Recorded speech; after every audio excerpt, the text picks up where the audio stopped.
Hola queridos amigos, bienvenidos a este episodio número 57 del podcast.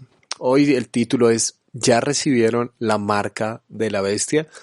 Y llegamos a uno de los temas centrales cuando se habla de Apocalipsis, que es esto de la marca de la bestia. Y la pregunta que tenemos es ¿qué significa y por qué es tan importante hoy en día cuando se habla del fin de los tiempos y toda esta cuestión?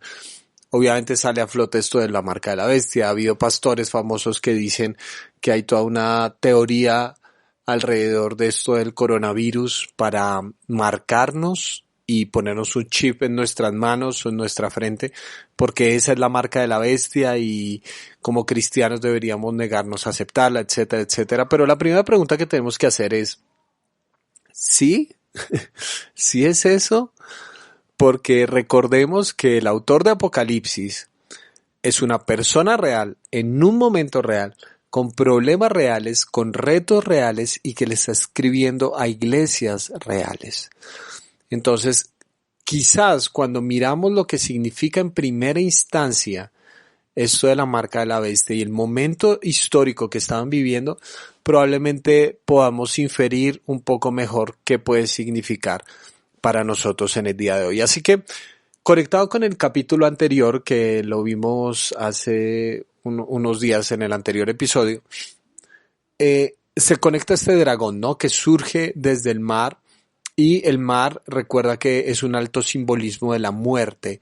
Entonces, un reino que surge desde la muerte y surge este dragón que nos dice explícitamente Juan que es Satanás. La serpiente antigua y Satanás. Este ser creado que no es equivalente a Dios, pero que pretende boicotear la creación de Dios desde el principio de los tiempos. Entonces, este Satanás que pretende en primera instancia matar a Jesús, pero al no lograrlo utiliza otra estrategia que nos habla el capítulo 13, donde se habla desde este punto de vista. Entonces, voy a leer todo el capítulo 13, no es tan extenso, y después miraremos algunos detalles que nos ayudan a entenderlo. Entonces, vi que del mar subía una bestia, la cual tenía 10 cuernos y 7 cabezas. Recuerda mucho y es muy importante conectarnos con, ya hablamos de esto de las bestias hace unas semanas, con esto de la visión que tenía Daniel capítulo 7. Bueno, entonces los cuernos, significado de poder y las cabezas, etc. En cada cuerno tenía una diadema y en cada cabeza un nombre blasfemo contra Dios. La bestia parecía un leopardo, pero tenía patas como de oso y fauces como de león. El dragón le confirió a la bestia su poder, su trono y su gran autoridad. Una de las cabezas de la bestia parecía haber sufrido una herida mortal, pero esa herida ya había sido sanada.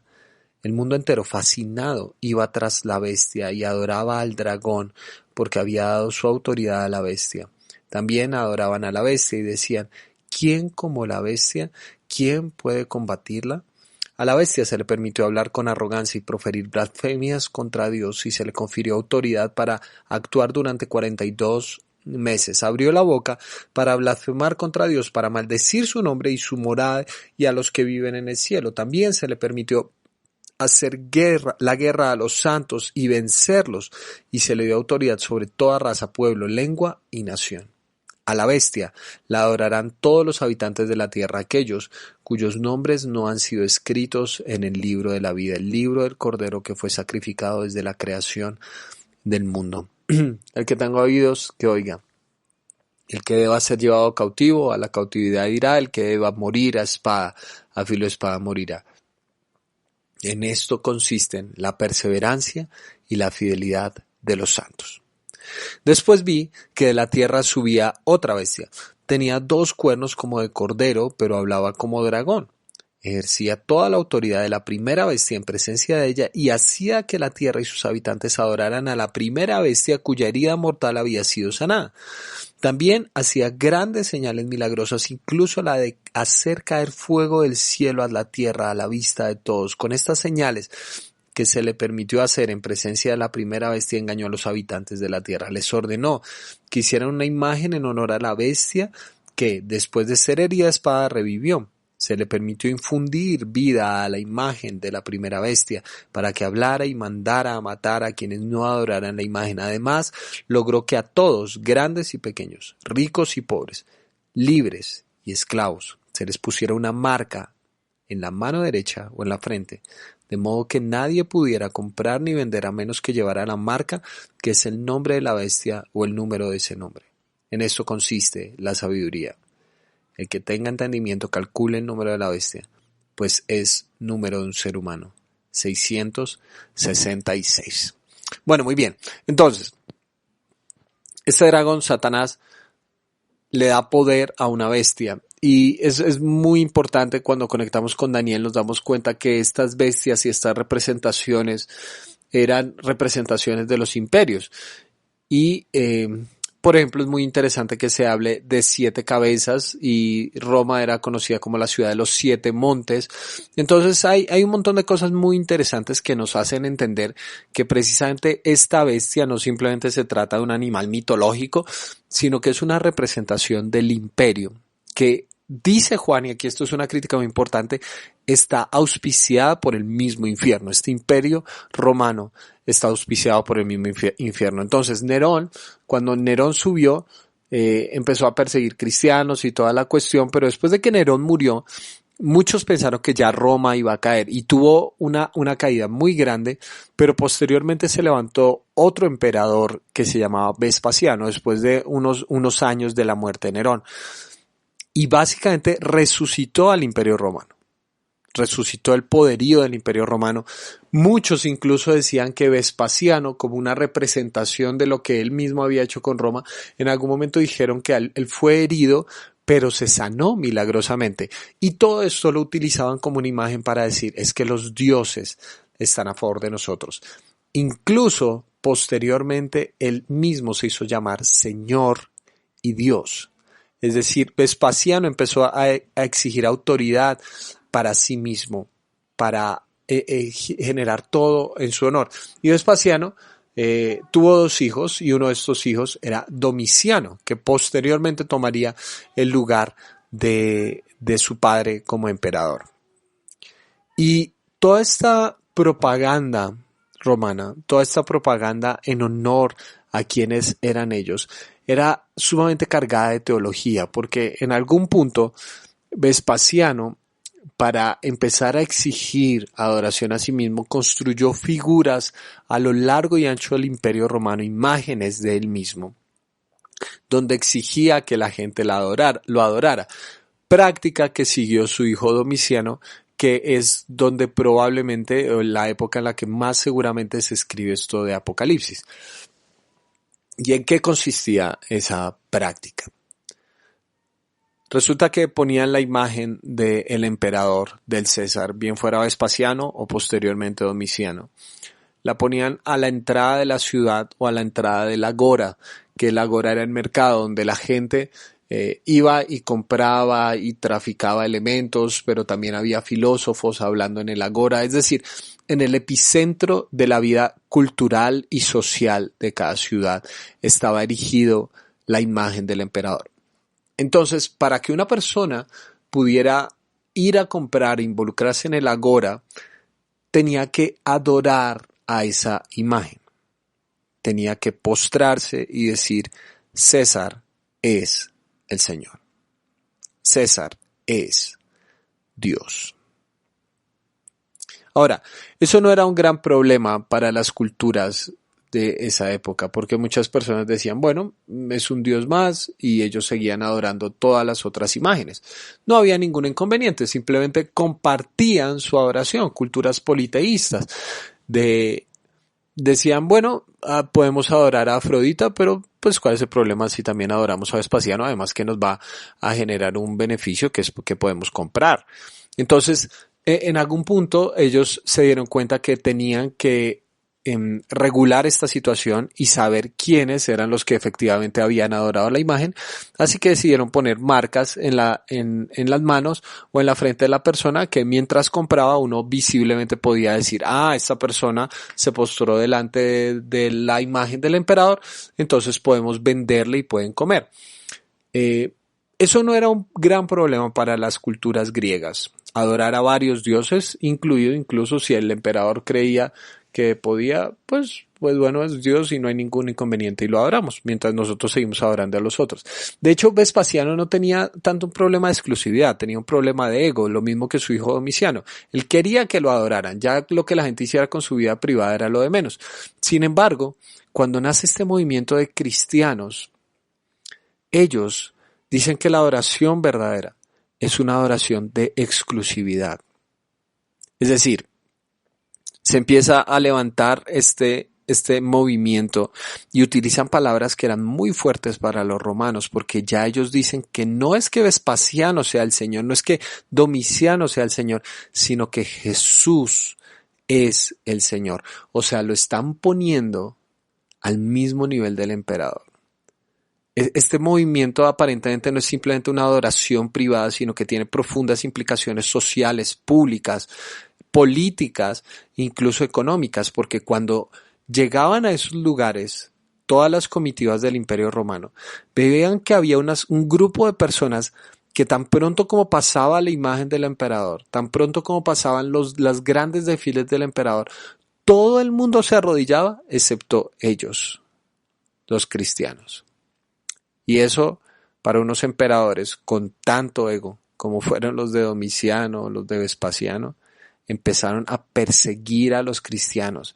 Muchos de estas personas se tuvieron que esconder debajo de la tierra. Dicen algunos estudiosos que empezó entre ellos a hacerse la imagen del ictus, que es esta especie de pescadito, un código secreto entre ellos para saber quiénes eran hermanos y se podían proteger unos a otros porque no querían dejar de adorar al Señor, y eso implicaba en muchas ocasiones dejar de comer y tratar de autosustentarse y entre ellos colaborarse de una u otra manera. ¿Por qué? Porque no podían ir a la agora, porque ir a la agora significaba que los iban a perseguir porque ellos se negaban a adorar a otra persona que no fuera Jesús. Dentro de este grupo de personas, por ejemplo, hubo una especie de secta contra la que Juan escribe, que eran los nicolaitas. Los nicolaitas decían, pero ¿cuál es el problema? No le pongan tanto lío a la cosa, pues van, se arrodillan, reciben la marca y ya, y pues van y comen y compran las cosas en el lago. Ay, no le pongan tanto problema.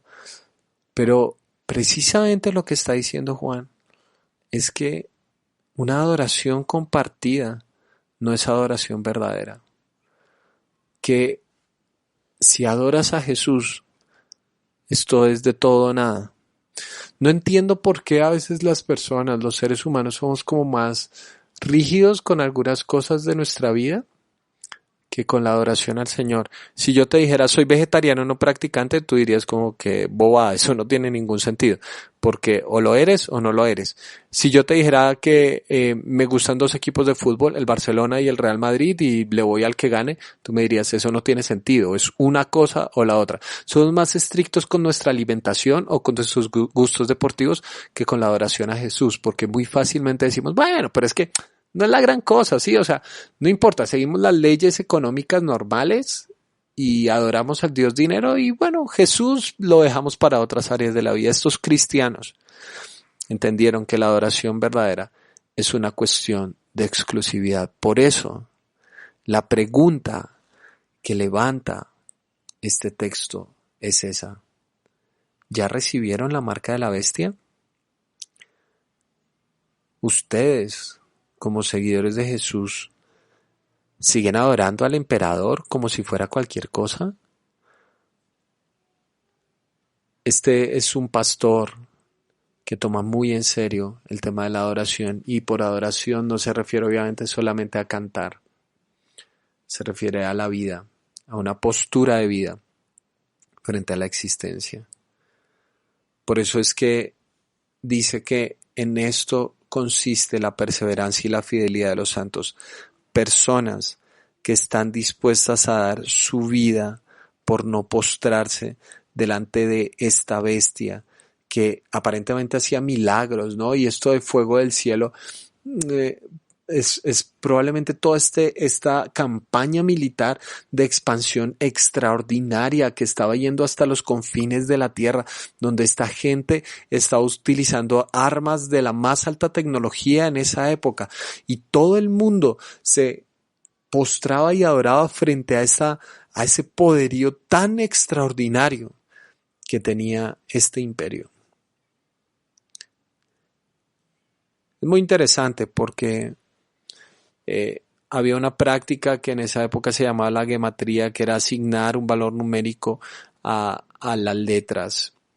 Y cuando Juan dice que el número de la bestia es 666, este es un número muy interesante porque para los judíos 3 veces algo es sinónimo de perfección, como que ocurre correctamente. Por eso en muchas narraciones decimos que el número 3 y que se repite es como un periodo de tiempo adecuado, perfecto, indicado, ¿no es cierto? Jesús resucitó al tercer día, literalmente no tienen que ser 72 horas, porque por ejemplo tú piensas, Jesús murió un viernes y más o menos decimos que un viernes a las 3 de la tarde, y cuando las mujeres van el domingo en la mañana a la tumba ya está vacía, entonces no fue un periodo de 72 horas cerrados, sino que está hablando de el periodo de tiempo perfecto, indicado. Entonces ese 3 se refiere a eso, y el 6, cuando lo conectamos con el día de los días de la creación, en el sexto día fue creado el hombre, y por eso dice que es un número humano, en ese día fue creado el ser humano. Pero ese 6, dado que el ser humano decidió rebelarse contra Dios, pasó a ser un número que habla precisamente de la imperfección de nuestras decisiones, de la pecaminosidad de nuestra rebelión. Entonces, 3 veces 6, creo yo, es fundamentalmente una forma de decir, es la perfección de la imperfección, algo completamente humano, algo que no tiene a Dios en cuenta de ninguna manera. Entonces, cuando escuchamos de qué se trata este número, creo que se refiere fundamentalmente a la perfección de la imperfección, algo completamente imperfecto. Se refiere a cómo el ser humano le ha dado la espalda a Dios desde el principio y quiere crear su propio reino. Y la muestra más clara de ello es este imperio romano que pretende ponerse al mismo nivel de Dios para exigir la misma adoración que solo Él merece. Así que una cosa para mí muy importante es evidenciar que esto de la marca de la bestia no es que vaya a ser una sorpresa, ¿no? Es como, ay, no, ¿será que ya la marca de la bestia no la pusieron como si fuera una especie de conspiración? No. Cuando Juan está hablando en esta época, nos está mostrando que esto de la marca de la bestia es una decisión consciente de adoración, no es una teoría de conspiración que nos toca revelar.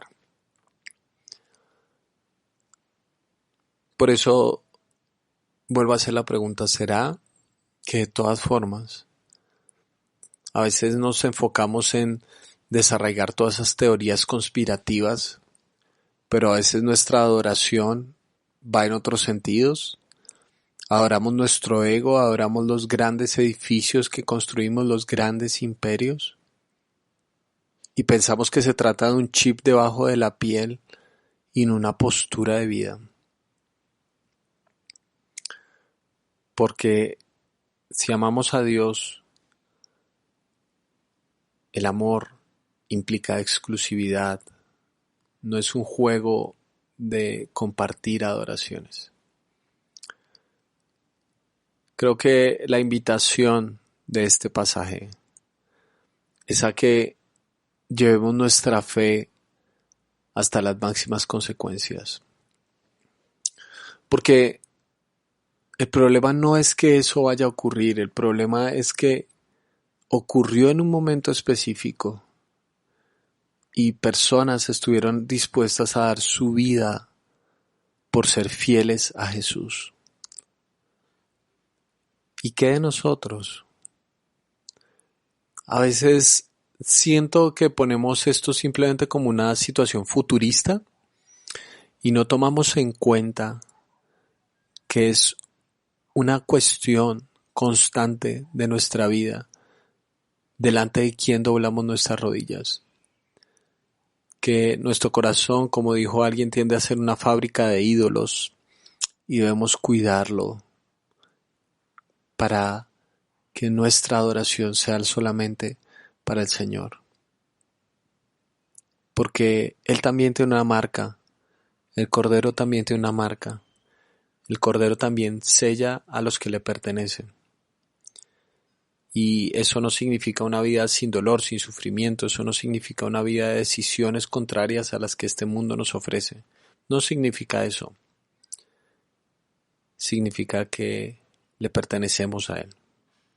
Y que si le pertenecemos a Él podemos estar seguros que ni la vida, ni la muerte, ni lo presente, ni lo porvenir, ni ángeles, ni principados, ni potestades, ni el imperio más poderoso que la tierra hubiera conocido hasta ese momento, nada nos puede separar del amor de Dios que nos ha sido dado en la persona de Cristo. Así que espero que tu amor sea exclusivo, porque la única adoración verdadera es la que se enfoca en una sola persona. Y espero que cuando te pregunten si ya recibiste la marca de la bestia digas no, porque mis rodillas solo le pertenecen a Jesús. Te mando un gran abrazo.